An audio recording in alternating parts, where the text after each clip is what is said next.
If you're considering buying a home freeze dryer, there's a few things you might want to consider.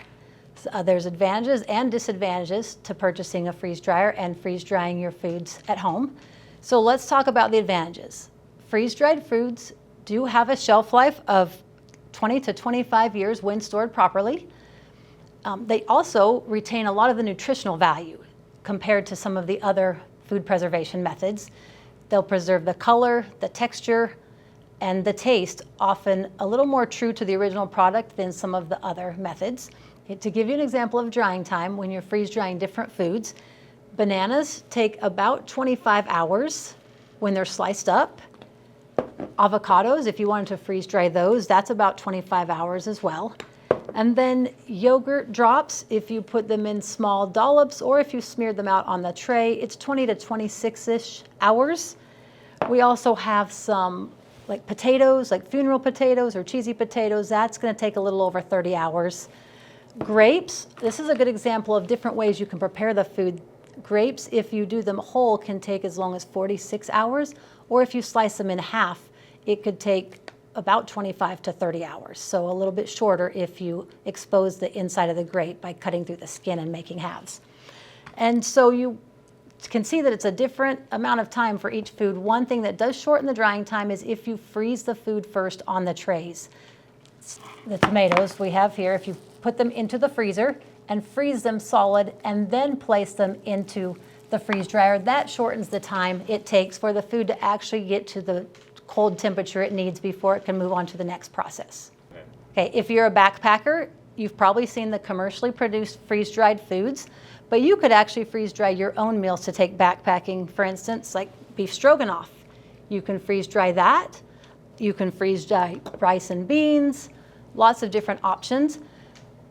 And speaking of those kinds of foods, one other advantage of freeze drying your own food is you know exactly what goes into it. So if you have dietary restrictions or you have children who you would like to be careful with their intake of certain additives or yourself, then you can control all that when you're freeze drying your food. A lot of commercially freeze dried foods will have higher salt content and other ingredients that you could leave out if you're freeze drying your own food.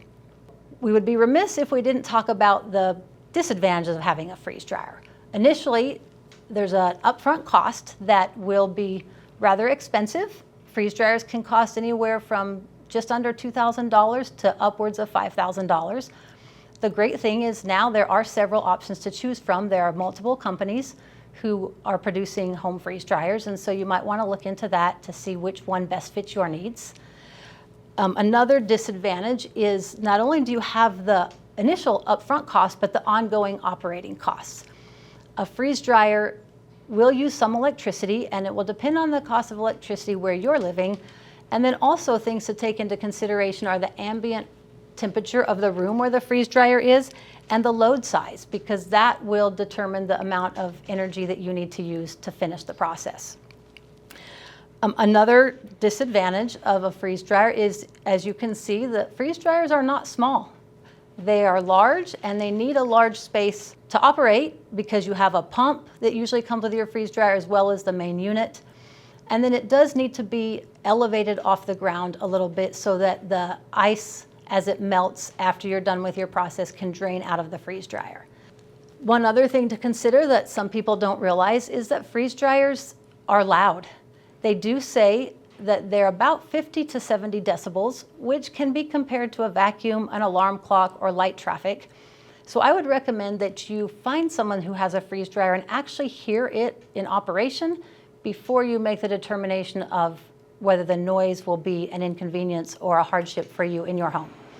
There's a lot of different pieces of equipment you can purchase with your freeze dryer to make the job a little easier. One such thing is these silicone mats that sit right in the trays of the freeze dryer. And when you're doing certain food items, it's nice because you can lift the mat up and peel like the fruit off if it's stuck a little bit. So to summarize some of the things that we've talked about, when you're considering buying a freeze dryer, think about the time that it takes, the expense, your initial setup cost, plus your ongoing operational expenses, as in electricity, purchasing Mylar bags or storage containers, also the noise and the heat that the machine generates, Do you have a place in your home where you could place the freeze dryer and be able to tolerate the noise and the space it takes up?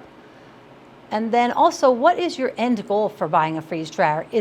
Are you a backpacker? Do you want it for home food stores? Do you want it so that you can control the ingredients that go into your foods? Decide what your goal is as you decide whether a freeze dryer is right for you.